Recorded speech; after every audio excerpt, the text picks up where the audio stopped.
아멘. 귀한 찬양 우리 하나님께서 영광 받으신 줄 믿습니다. 성경에 나오는 비유가 있습니다. 교회로 비유가 되는 어느 큰 집에 그릇들이 있었습니다. 금그릇이 있고 은그릇이 있고 나무그릇이 있었더라 했습니다. 그런데 그 큰 집의 주인 되시는 하나님께서 쓰시는 그릇은 깨끗한 그릇이라고 했습니다. 금그릇, 우리는 생각해 볼 때 금그릇은 그 자체로서 가치가 있다라고 여기는데 우리 하나님께서는 그렇게 여기지 않으십니다. 금이든 은이든 나무그릇이든 질그릇이든 깨끗하게 준비가 되어 있을 때 하나님께 가치가 있는 그릇이다라고 비유를 통해서 말씀하셨습니다. 결국 그릇의 재질의 문제, 그릇을 뭘로 만들었냐 하는 재질의 문제가 아니라 정결함의 문제입니다. 우리는 어떤 사람일까? 금그릇 같은 사람일 수도 있습니다. 공부를 많이 했고 또 여러 가지의 어떤 업적들도 있고 많은 것을 가졌고 참 금그릇 같은 사람도 있을 수가 있고요. 또 그보다는 약간 못하지만 은그릇 같은 사람들도 있을 거고 안 그러면 소박하게 나무그릇 같은 사람들도 있을 겁니다. 그렇지만 하나님께서는 그 그릇이 무엇이든지 깨끗하게 준비된 그릇을 쓰신다고 하셨습니다. 우리가 무엇을 가졌느냐, 우리가 무엇을 하느냐가 아니라 우리가 영적으로 얼마나 깨끗한가의 문제라는 사실을 여러분 기억하시기 바랍니다.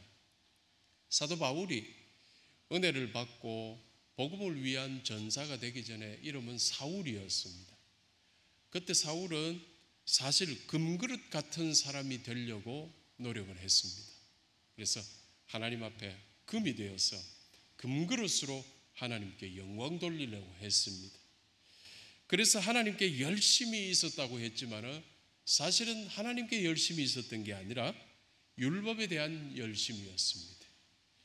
율법에 대한 열심은 한마디로 하나님 나라에서 금그릇이 되고자 하는 열심이라고 할 수 있습니다. 결국 그의 열심은 방향이 잘못됐고 목표가 잘못되었습니다. 이러한 그를 하나님께서 은혜 주셔서 그의 방향을, 열심의 방향을 바른 방향이 되게 하시고 목표가 바르게끔 하셨습니다. 그래서 그가 예수 그리스도의 십자가를 푯대로 주고서 달려가게 되는 사람이 됩니다. 율법에서 복음으로 방향이 바뀌고 목표가 바뀌게 됩니다. 그런데 이렇게 방향이 바뀌고 목표가 바뀌었지만은 바울의 과거의 기질은 변하지 않은 것 같습니다. 기질은 그대로였습니다. 열심히 있는 기질. 그래서 바울을 연구했던 신학자들이 참 많습니다. 어떤 신학자가 했던 글을 보니까요, 뭐 이렇게 신체적으로 그 신학자가 바울을 한번 그려봤답니다. 그려보니까 바울을 어떻게 그려야 될까? 혹시 해당이 되시면 여러분 그냥 그 신학자의 제안이니까 한번 보십시오. 머리가 숱이 많이 없는 대머리였을 것 같다. 그리고 코는 매부리 코였을 것 같다. 그리고 이빨은 안으로 오그러진 옥니였을 것 같다. 신학자가 사도 바울을 연구한 그것에 결론적으로 그림을 그려볼 때 그렇게 바울을 그리게 되더라는 거예요. 이 기질이 사도 바울이 가지고 있는 기질이라고 하는데 고집이 세고 의지가 강하고 열심히 특심했던 기질이었다. 기질이 이렇다 보니까 사도 바울의 사역 속에서는 마귀의 해방이 엄청났거든요. 여러분 조그만 뭐 일하려 해도 얼마나 방해가 많은데 사도 바울은 교회를 세우는 일이에요. 불모지에 교회를 세우는 일인데 그 방해는 정말 대담했습니다. 그런데도 그렇게 끈질긴 방해에서도 회방에서도 한치의 양보도 없고 전진에 전진을 거듭하고 물러섬 없이 끝까지 감당하다가 정말 마지막 순간에 목이 잘려서 순교를 하는데 그 순간까지도 약해져서 드러누워 있는 게 아니고 목이 잘리는 순간까지도 강건하게 자기 일을 진행하던 사람이었습니다. 기질대로 사용하셨다라고 합니다. 어떤 탄압에도 암울한 환경에도 생명을 위협하는 박해에도 절대로 굽히지 않는 선교사로서 그는 복음 선교의 길을 갔던 사람입니다.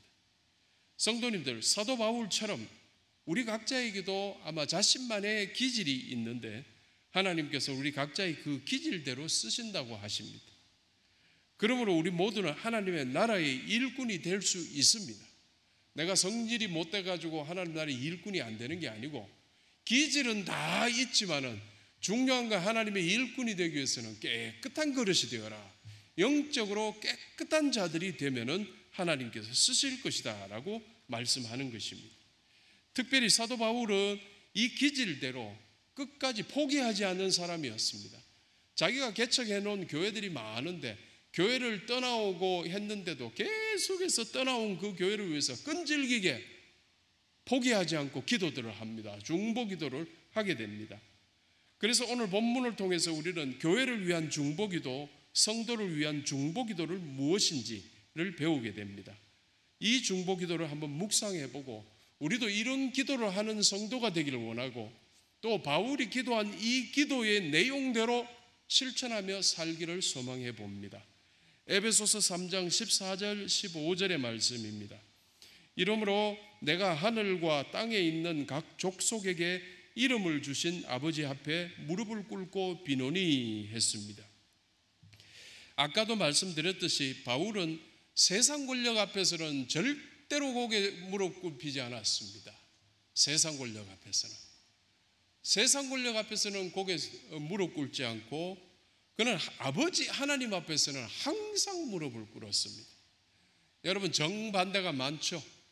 교회 와서는 아주 자기 마음대로 살면서 밖에 나가서는 아부 떨고 사는 사람들도 많습니다. 세상 가운데서. 그 자들과 사도 바울은 완전히 반대라는 것입니다. 확신이 뚜렷했습니다. 그리고 이 확신에 따른 의지가 그 어느 누구보다도 강했습니다. 세상 무릎 꿇을 존재가 아니고 하나님 항상 무릎 꿇어야지, 소망해야지 되는 존재라는 명확하게 알고 명확하게 실천하고 살게 됩니다. 바울이 확신했던 게 무엇이었던가? 오늘 본문 말씀에서 이야기하죠. 우리 하나님 아버지께서 하늘과 땅에 있는 각 족속에게 이름을 주신 아버지다라는 이 기도를 하고 있습니다. 하늘에 있는 족속은 천사들을 이야기합니다. 그룹도 천사고 스랍도 천사입니다. 이 하늘에 있는 천상의 존재들, 천사들도 하나님의 것이고, 그리고 땅에 있는 족속이라는 건 우리 포함한 모든 세상의 수많은 종족들입니다. 이들도 역시 모두를 하나님께서 창조하신 창조주이시다. 하나님은 창조주이시다. 그들의 하나님이시다는 것을 뚜렷하게 믿고 있습니다. 그런데 이렇게 하늘과 땅의 각 족속에게 이름을 주신 창조주 하나님께서 바울 자신의 아버지가 되시군다라는 믿음입니다.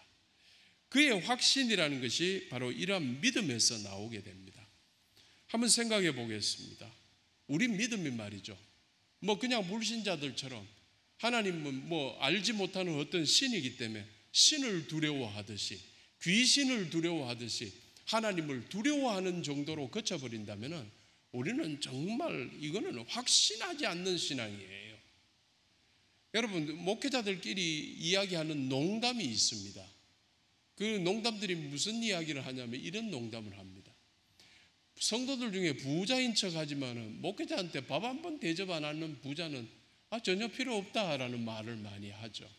그와 마찬가지로 하나님께서 만약에 천지를 창조하신 전능하신 하나님이실지라도 나하고 아무 관계가 없다 그러면 무슨 상관이냐는 거예요.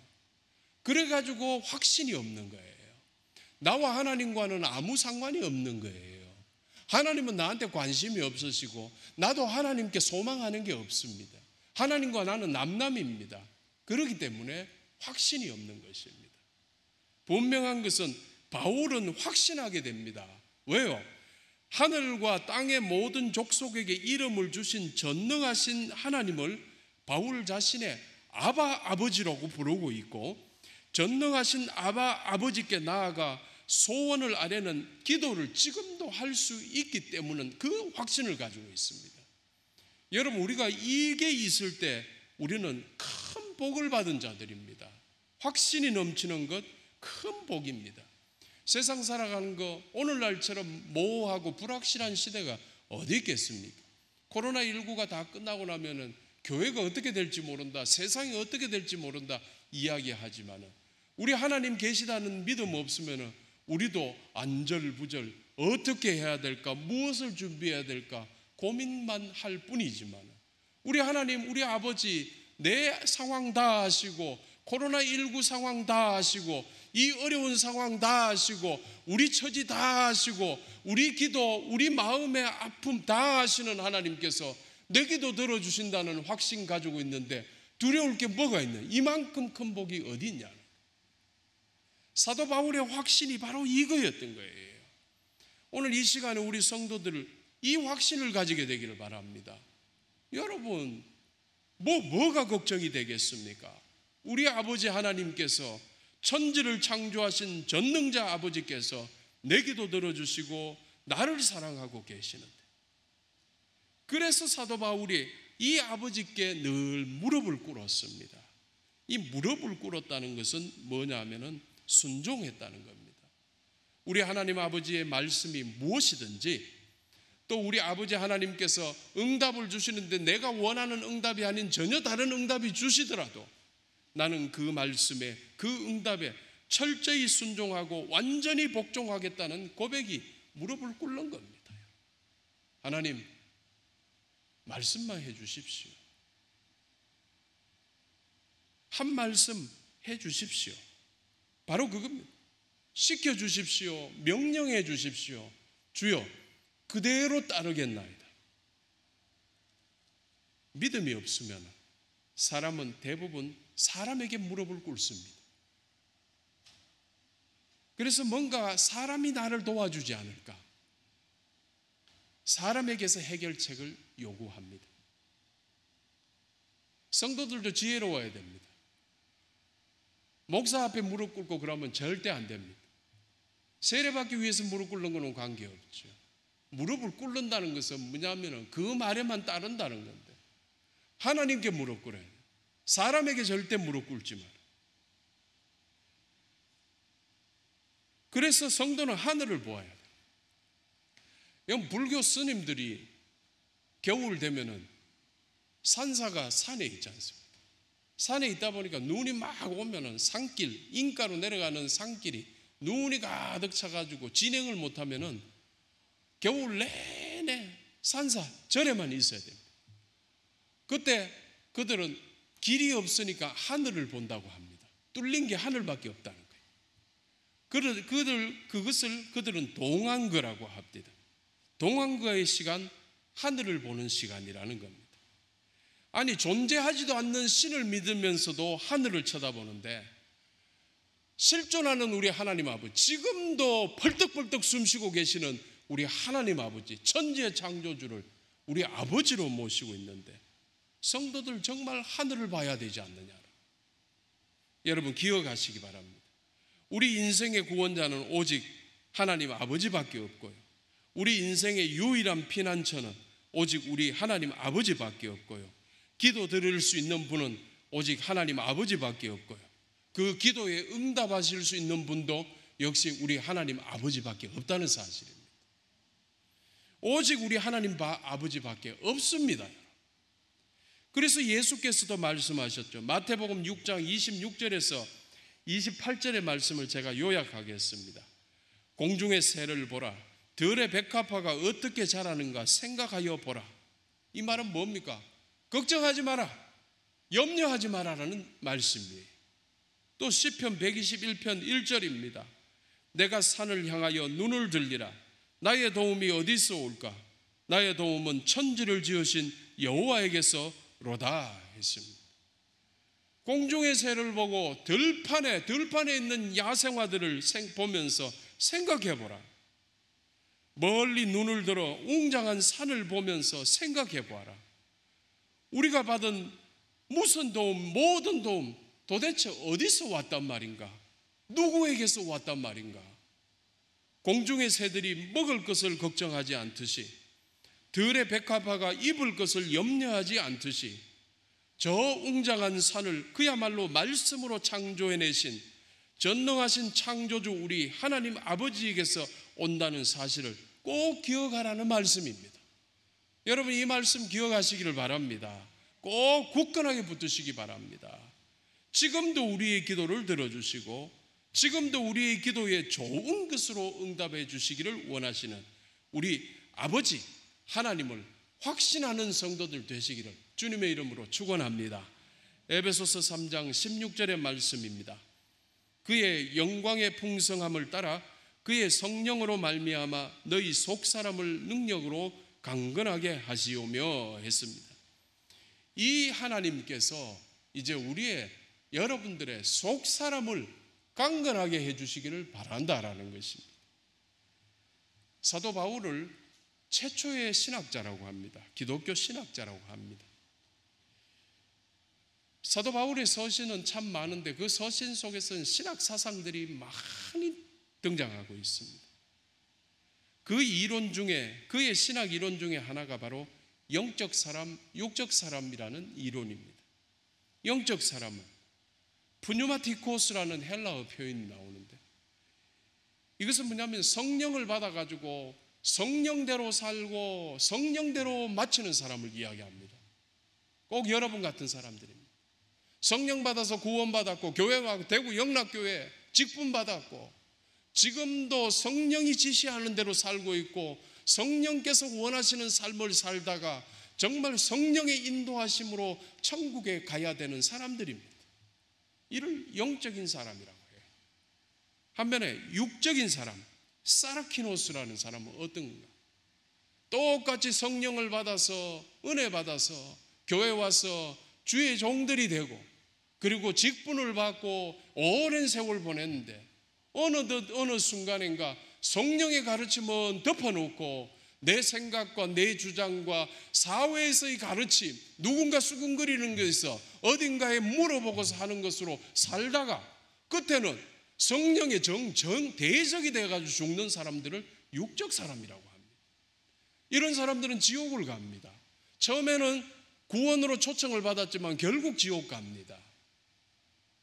그래서 신학 이론이 영적 사람이냐 육적 사람으로 나누는데, 이 육적 사람은 성경에서 계속해서 나는 어린아이처럼 미성숙한 사람, 성도를 이야기하고 있는 것입니다.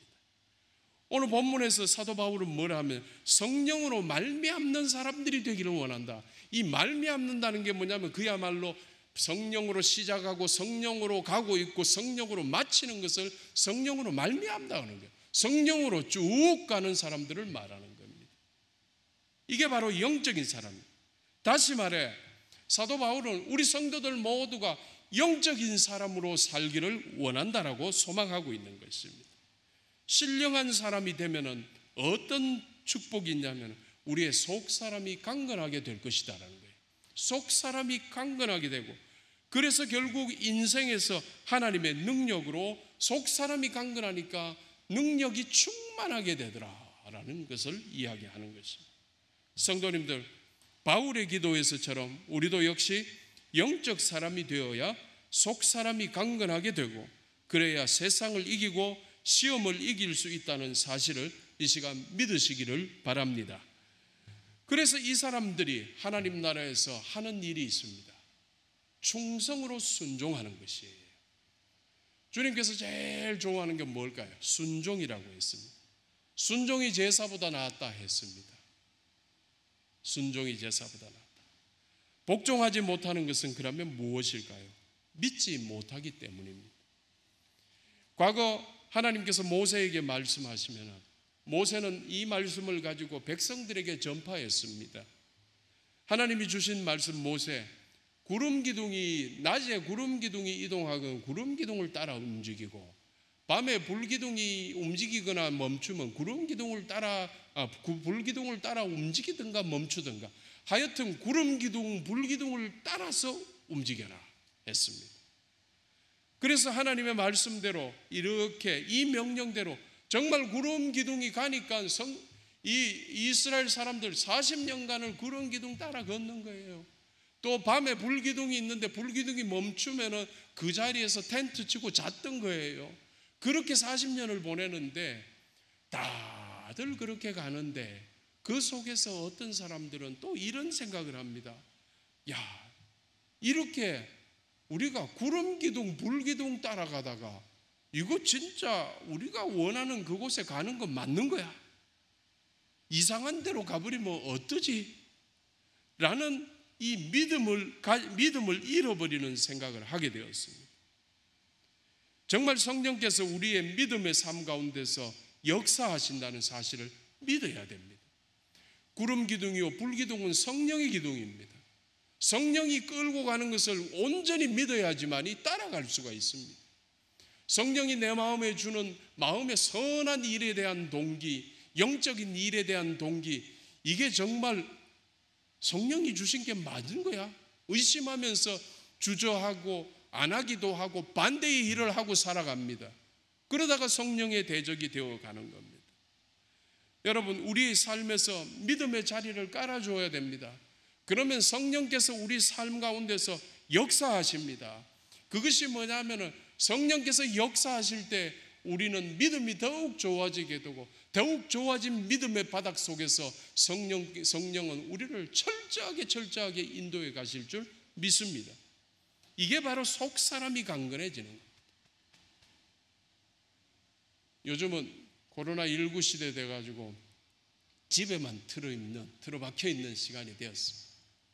그러다 보니까 운동을 좋아하는 사람들이 집 방 한켠에다가 헬스 기구들을 막 이렇게 해가지고 홈짐이라고 해가지고 요즘 그게 유행이랍니다. 근데 그게 보니까 나도 알아보니까 엄청나게 기구들이 비싸더라. 그렇게 해놓고 혼자서 막 운동하는 그 즐거움을 갖는 거예요.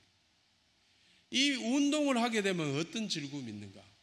이렇게 가늘어지고 있던 이 팔들이 이걸 집어 당기고 힘을 주게 되면 어느 날 나이도 많은 나이인데 젊은이들처럼 팔도 굵어지고 이 가슴도 튀어나오고 하니 이게 폼이 좀 나오게 됩니다. 우리 친구 중에 목사님 한 분, 우리 형님인데 옛날에 내보다 영 허리 빼빼했던 분인데 어느 날 보니까 계속 이걸 하더니만 이거 폼이 되게 좋아진 거예요. 요즘은 내 앞에서 이렇게 하고, 거기에 비해서 저는 말이죠, 요즘 밥도 밥만 먹고 막 이러다 보니까 요즘 도로 허리 빼빼해져 가지고 영 반대가 돼버렸습니다.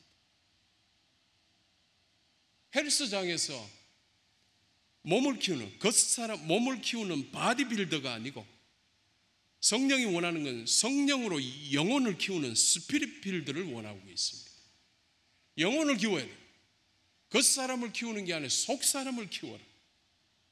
혹 우리가 실족하고 넘어지고 시험에 들고 믿음을 잃고 하는 것은 우리 속사람 때문입니다. 여러분, 겉사람 때문이 아닙니다. 속사람이 약해서입니다. 따라서 사도 바울처럼 만약 우리의 속사람이 정말 강건하게 된다면 영적 전쟁 중인 우리 인생에서 우리는 승리할 것이 분명합니다. 여러분, 속사람이 강건해지도록 합시다. 고린도후서 4장 16절의 말씀입니다. 그러므로 우리가 낙심하지 아니하노니 우리의 겉사람은 낡아지나 우리의 속사람은 날로 새로워지는도다. 이 말씀은 사도 바울의 모습을 그렇게 그려볼 수 있습니다. 사도 바울은 아마 30세 될 때까지 율법을 위해서 살았습니다. 율법을 위해서 열심히 뛰었던 그에게는 시스템적으로, 정책적으로, 그리고 세상에서 존경하면서 모든 게 제공이 되었습니다. 돈도 많이 벌었을 수 있고 대접도 많이 받았습니다. 그는 몸도 좋았을 겁니다. 젊은 시대의 사도 사울이었습니다. 그러나 30세 되던 때에 예수 그리스도를 만나게 되면서 그가 방향이 바뀌었다 했지 않습니까? 복음을 위해서, 예수를 위해서, 십자가를 위해서 달리기 시작했는데 그때부터는 그동안의 대접도 없어지고 고생하고 30년간을 걸어다니고 깜빵에 들어가고 매 맞고 굶고 하는 일들을 그냥 계속해서 반복합니다. 그의 몸이 어떻게 되었을까? 이 보면 겉사람이 낡아졌다라고 돼요. 아마 그 모습은 굉장히 초라하고 초라해졌을 겁니다. 그런데 자기 스스로가 이야기하지 않습니까? 우리의 속사람은, 나의 속사람은 날로 날로 새로워지는도다. 이건 뭐냐면 내 속은 내 과거보다도 더 청년이다라고 이야기하는 거예요. 여러분, 이건 멋있지 않습니까? 우리 성도들 모두가 이렇게 살아야 되는 거예요. 우리 나이 먹을 거예요. 나이 다 먹지 않습니까? 올해보다도 내년 지나가면 우리 나이 하나 무조건 올라갑니다. 그렇게 하면서 우리는 늙어갈 것입니다. 그러다가 질병이 우리에게 다가와서 우리의 겉사람은 약해질지도 모릅니다. 그러나 속사람은 정말로 더욱 강건해지는 성도들 되시기를 주님의 이름으로 축원합니다. 이것이 축복입니다. 에베소서 3장 17절에서 19절 말씀입니다. 믿음으로 말미암아 그리스도께서 너희 마음에 계시게 하시옵고 너희가 사랑 가운데서 뿌리가 박히고 터가 굳어져서 능히 모든 성도와 함께 지식에 넘치는 그리스도의 사랑을 알고 그 너비와 길이와 높이와 깊이가 어떠함을 깨달아 하나님의 모든 충만하신 것으로 너희에게 충만하게 하시기를 구하노라 라고 하셨습니다. 여러분, 무한대라는 말이 있지 않습니까? 팔자 거꾸로 옆으로 눕혀가지고 했는 무한대, 끝이 없다는 겁니다. 우리 하나님께서 지으신 우주의 크기는 규모의 무한대, 지금 우리 하나님께서 살고 계시고 우리도 살게 될 영원의 길이는 시간의 무한대입니다. 하나님의 세계는 무한대의 세계입니다. 오늘 사도 바울의 표현, 너비에서 길이에서 높이에서 깊이에서 완전 무한대를 이야기합니다. 높이에 끝이 없고 깊이에 끝이 없고 너비에 그리고 폭에 아무 깊이 그 길이가 끝이 없다는 것입니다. 이것을 성도들이 알아라라는 것입니다. 로마서 8장 35절에서 39절에 사도 바울은 또 이러한 내용으로 이야기를 합니다. 누가 우리를 그리스도의 사랑에서 끊으리요? 내가 확신하노니 사망이나 생명이나 천사들이나 권세자들이나 현재 일이나 장래 일이나 능력이나 높음이나 깊음이나 다른 어떤 피조물이라도 우리를 우리 주 그리스도 예수 안에 있는 하나님의 사랑에서 끊을 수 없으리라 했습니다. 이렇게 무한대인데, 사랑이 무한대인데 그 사랑이 무한대이기 때문에 이 사랑을 끊을 수가 없다는, 도저히 끊을 수가 없다는 겁니다. 어느 누가 뭐가 왔어도 이 사랑을 끊을 수가 없답니다. 그런데 우리가 낙심하고 포기한다면 우리 이 사랑을 알지 못하기 때문 아닙니까? 여러분, 이 시간에 이 사랑을 분명히 알게 되기를 바랍니다. 분명한 것은 이 크고 영원한 하나님의 사랑이 드디어 우리가 아는 그곳에 나타나게 됩니다. 예수 그리스도의 십자가였습니다. 예수 그리스도의 십자가에 이것이 드러나는데요, 예수 그리스도의 십자가는 세로축과 가로축을 이야기를 합니다. 세로축은 하나님과 사람을 연결을 하고 가로축은 사람과 사람을 연결한다고 해석을 하는데 그 해석은 참 적합한 것 같습니다. 정말 십자가의 세로축 위쪽 거룩하신 하나님께 닿아 있고 그 아래쪽은 더럽고 죄 많은 우리에게 닿아 있습니다. 그런데 거룩한 하나님과 더러운 우리를 예수 그리스도의 십자가가 우리를 만나게 하셨습니다. 도무지 만날 수 없었고 만나면 우리는 모두가 죽을 수밖에 없었는데 죽지 않고 영원히 살게 하는 것이 오히려 십자가였다는 사실입니다. 그게 바로 십자가는 예수 그리스도 그리스도의 사랑의 그 무한대를 온전히 드러내는 사건이었던 것입니다. 여러분, 이 놀라운 사랑의 십자가의 주님을 정확히 알게 되기를 바랍니다. 그리고 온전히 믿게 되기를 바랍니다. 그리고 세상 가운데서 나만 알고 계시지 마시고 이 사랑을 정말 전하며 살아가는 성도들이 되기를 바랍니다. 어느 누구도 이 사랑을 경험하지 못할 사람 없고 어느 누구도 예외는 없습니다. 모두가 사랑을 받을 수가 있습니다.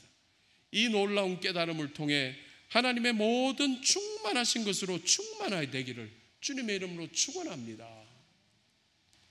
이게 완전히 찼을 때를 우리는 충만하다고 하는 거예요.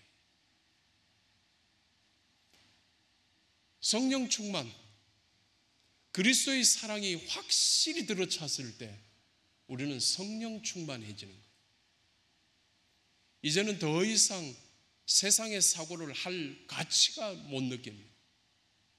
오직 하나님만 생각하고 주님만 생각하고 십자가만을 생각하게 되는 거예요.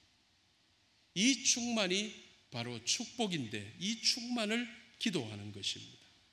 오늘 이 시간에 함께 모여온 우리 성도들, 말씀 가운데서 말씀하시고자 하는 우리 주님의 메시지를 보기를 바랍니다. 그리스도의 사랑을 온전히 알아서 하나님의 그 놀라운 사랑을 충만하게 받아서 충만을 경험하는 여러분들 되시기를 주님의 이름으로 축원합니다. 기도하겠습니다.